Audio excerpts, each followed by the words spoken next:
বাংলা লোককথায় ভূত একটি গুরুত্বপূর্ণ ভূমিকা পালন করে। প্রাচীনকাল থেকে বাংলার গ্রাম্য জীবন, সাহিত্য এবং মৌখিক ঐতিহ্যে ভূতের কাহিনী প্রচলিত রয়েছে।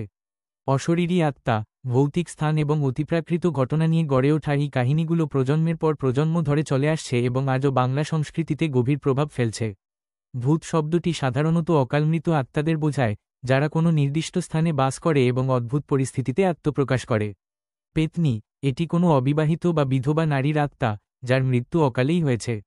পেতনিদের লম্বা কালো চুল এবং করুণ আর্তনাদ দিয়ে চেনা যায়। শাকচুন্নি, এটি এক ধরনের নারী আত্মা, সাধারণত বিবাহিত নারীদের মৃত্যু হলে তাদের আত্মা শাকচুন্নি হয়ে ওঠে। তাদের লাল বা সাদা শাড়ি ও শাখা পরা অবস্থায় দেখা যায়। মেছো ভূত, এটি মাছপ্রেমী এক ধরনের ভূত, যারা নদী, পুকুর বা মৎস্যজীবীদের গ্রামে বাস করে। তারা লোকজনের কাছ থেকে মাছ চায় এবং না দিলে ক্ষতি করতে পারে। আলেয়া, এটি এক ধরনের রহস্যময়ী আলোকরশ্মি, যা সাধারণত বিল, নদী বা জলাভূমির উপরে দেখা যায়। বিশ্বাস করা হয় যে এই আলো হল ডুবে মারা যাওয়া জেলেদের আত্মা, যারা পথিকদের বিভ্রান্ত করে জলাশয়ে টেনে নিয়ে যায়। ব্রহ্মদৈত্য, এটি কোনো বিদ্বান ব্রাহ্মণের আত্মা, যারা সাধারণত লম্বা ও বুদ্ধিমান ভূত হিসেবে পরিচিত। তারা কখনো কখনো দয়ালু হলেও কেউ বিরক্ত করলে ক্ষতি করতে পারে।